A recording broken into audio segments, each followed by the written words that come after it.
یزیدی جن کے دل میں رسول اللہ کے تعلق سے کوئی حیا نہیں، یزیدی جنہیں اس وقت حکومت وقت جس کا نام جنگ یزید تھا جو بادشاہ تھا، اسی کے اشارے پر یہ کام کیا جا رہا تھا، پھر اس سے کس طرح کا خطرہ ہو سکتا ہے؟ اسی لیے انہوں نے نواز رسول، جگر سے بطول، چمن فاطمہ کے ایک ایک لال کو کربلا کے میدان میں شہید کر دیا، بے دریغ قتل کر دیا۔ آپ داستان کربلا سنتے آئے ہیں، اور رسول اللہ کے مقدس شہزادوں پر صرف اسی پر بس نہ کیا تھا، ان پر گھوڑے دوڑاتے، گھوڑوں کے ٹانگ سے ان کے جسم اطہر کو روت دیا جاتا، ہڈیاں چور ہو جاتی، اور جانتے ہو انہیں تب امام علی مقام امام حسین خیمے حسینی کی طرف اٹھا کر لے جایا کرتے تھے۔ جب یزیدیوں نے جانتے ہو امام علی مقام امام حسین کو شہید کر دیا، تو یزیدی لشکر خیمے حسینی کی طرف بڑھتا ہے، اور جانتے ہو تمام خیمے کو لوٹ لیا جاتا ہے، اور لوٹ لینے کے بعد جانتے ہو رسول اللہ کی مقدس شہزادیوں کے سروں سے دوپٹہ اتار لیا جاتا ہے، اور روایتوں میں آیا ہے کہ جانتے ہو اس وقت اس دن شام کے وقت یزیدی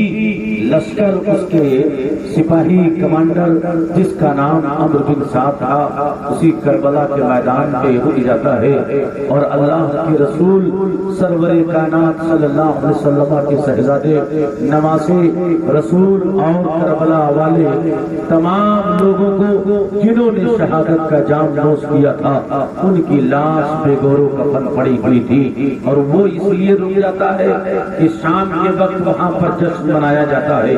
شام کے وقت وہاں پہ ڈھول منائے بجائے جاتے ہیں، شام کے وقت وہاں شراب کی محفلیں چلتی ہیں، اور جانتے ہو حسینی قافلہ کو امام علی مقام اور جانتے ہو آپ کے گھر والے رسول اللہ کی مقدس شہزادی حضرت امام زین العابدین کو جانتے جو بیمار تھے، ان کو جانتے ہو عبید اللہ ابن زیاد کے دربار میں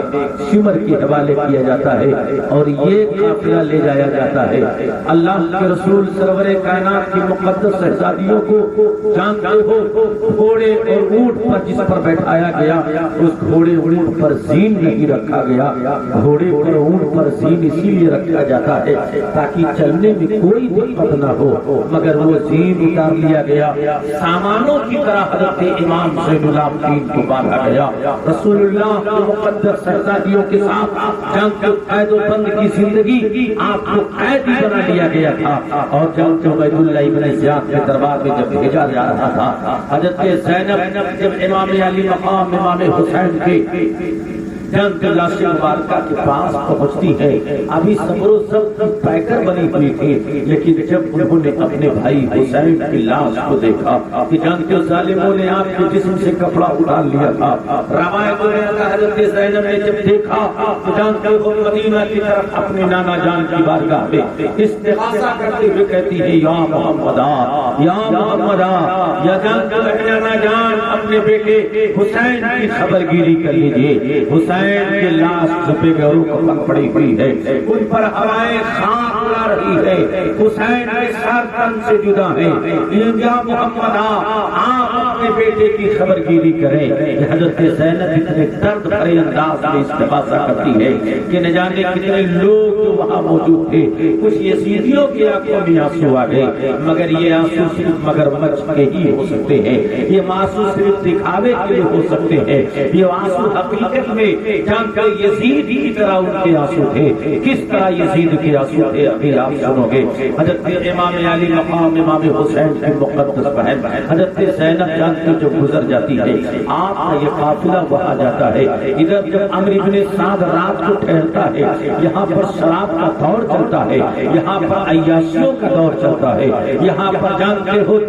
جشن منایا جاتا ہے، صبح ہوتی ہوتی ہے تو عمرو بن سعد اپنے تمام لوگوں کے لاش کو اکٹھا کرتا ہے، کوفیوں کے، یزیدیوں کے، ان کی نماز جنازہ پڑھ کر ان کو دفن کرتا ہے۔ لیکن حسین رسول اللہ کے گھر والوں کی لاش پہ غور و فکر پڑی ہوئی تھی۔ کربلا کے میدان میں جانتے ہو رسول اللہ کے ہاشمی گھرانوں کے جو لوگ تھے اس میں 17 افراد شہید ہوئے تھے، اور جانتے ہو آپ کے جو ساتھی تھے جس میں 32 افراد تھے آپ کے ساتھی جو شہید ہوئے تھے، جو آپ کے ساتھ آئے تھے، اور جو قریب ہی آئے تھے وہ شہید ہوئے تھے۔ جانتے ہو تو قریب کا ایک گاؤں تھا جس کا نام غازریہ ہے، غازریہ کے گاؤں کے لوگ آتے ہیں اور رسول اللہ کے مقدس شہزادوں کو، اور جانتے ہو رسول اللہ کے نمازوں کے ساتھیوں کو وہ انتظام کرتے ہیں، وہ ان کی نماز جنازہ پڑھتے ہیں، وہ ان کے کفن دفن کا انتظام کرتے ہیں۔ روایتوں میں آتا ہے کہ ایک قبر کھودی گئی جس میں تقریباً 61 لوگوں کو رکھا گیا ایک ہی قبر میں، اور جانتے امام علی مقام امام حسین کو الگ رکھا گیا، آپ صاحب عباس کو الگ رکھا گیا۔ آپ تاریخ کربلا جب پڑھیں گے تب آپ کو معلوم ہوگا۔ جانتے ہو یہ لٹا ہوا حسینی قافلہ جب عبید اللہ ابن زیاد کے دربار میں پہنچتا ہے، عبید اللہ ابن زیاد امام علی مقام کے سر مبارک کو اس کے سامنے جب رکھا جاتا ہے، ہاتھ میں وہ چھڑی لیتا ہے، اور چھڑی لینے کے بعد آپ کے پیشانی پر اور آپ کے لبہائے مبارک پر وہ مارتا ہے۔ امام علی مقام کے لبہائے مبارک پر جب چھڑی لے کر مارتا ہے تو ایک صحابی رسول جن کا نام حضرت زید بن ارقم ہے، وہ بوڑھے ہو چکے تھے۔ جانتے ہو انہوں نے کہا اے مرجانہ کے بیٹے، خدا کی قسم تو چھڑی کو ہٹا لے، میں نے اپنی آنکھوں سے دیکھا ہے رسول اللہ ان لبوں کو چوما کرتے تھے، اسی پیشانی کو چوما کرتے تھے، یہ بوسہ گاہ مصطفیٰ ہے، خدا کی قسم میں نے اپنی آنکھوں سے دیکھا ہے۔ اتنا جب کہنا ہی تھا مر جانا تو اپنی چھڑی کو ہٹا لے، وہ ناراض ہوتا ہے، غصے میں ہوتا ہے، کہتا ہے اگر تم رسول کے صحابی نہ ہوتے، تم بوڑھے نہ ہوتے تو میں تمہیں قتل کر دیتا۔ حضرت اللہ کے رسول کے بوڑھے صحابی عرض کرتے ہیں تجھے میرے صحابی ہونے کی بڑی پرواہ ہے، رسول اللہ کے آل کی کوئی پرواہ نہ ہے، رسول کی اولاد کی کوئی تجھے فکر نہیں ہے۔ آپ کہتے ہیں، یہ کہتے ہوئے آپ اٹھتے ہیں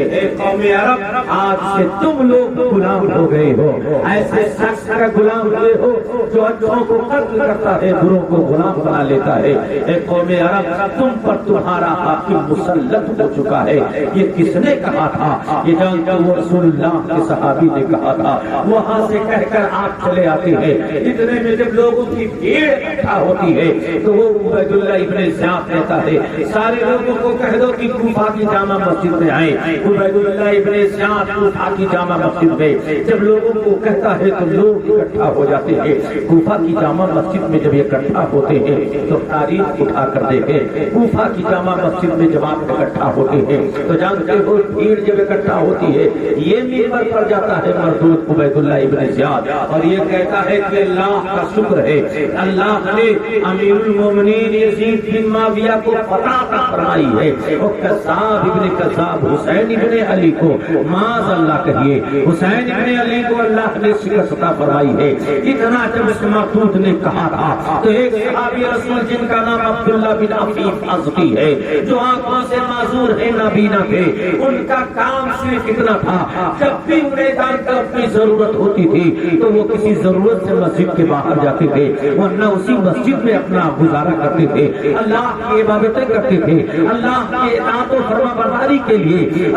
تسبیح و تہلیل کے لیے اسی مسجد میں آپ رہا کرتے تھے۔ حضرت عبداللہ بن عفیف ازدی نے دیکھا کہ حسین کو جھوٹا کہہ رہا ہے، حسین کے والد گرامی علی کو جھوٹا کہہ رہا ہے، آپ سے برداشت نہ ہوتا ہے، قوت برداشت سے جب باہر ہوا تو کھڑے ہو جاتے ہیں، ارشاد فرماتے یا عبداللہ، اے اللہ کا دشمن، خدا کی قسم کھا کے کہتا ہو اس روئے زمین پر حسین سے سچا زیادہ کوئی نہیں ہے، حسین سچے ہیں، ان کے والد گرامی علی سچے ہیں، ان کے نانا جان سچے ہیں، خدا کی قسم تو جھوٹا ہے، تیرا باپ جھوٹا ہے جس کو یزید کہا جاتا ہے۔ یہ کس نے کہا؟ حضرت عبداللہ بن عفیف ازدی نے کہا، فوراً حکم دے دیتا ہے کہ ان کو گرفتار کیا جائے، مگر آپ کے خاندان کے لوگ وہاں موجود تھے، وہ کھڑے ہو جاتے ہیں۔ تب جان کر عبید اللہ ابن زیاد یاد چھوڑ دیتا ہے. مگر رات کی تاریکی میں جب وہ اپنے گھر حضرت عبداللہ بن عفیف ازدی آرام کر رہے تھے، چانچہ اس مردود کو دل میں ٹھنڈک نہیں پہنچی تو ان کے گھر سے گرفتار کرواتا ہے اور انہیں تختے دار پر سولی پر لٹکا دیا جاتا ہے.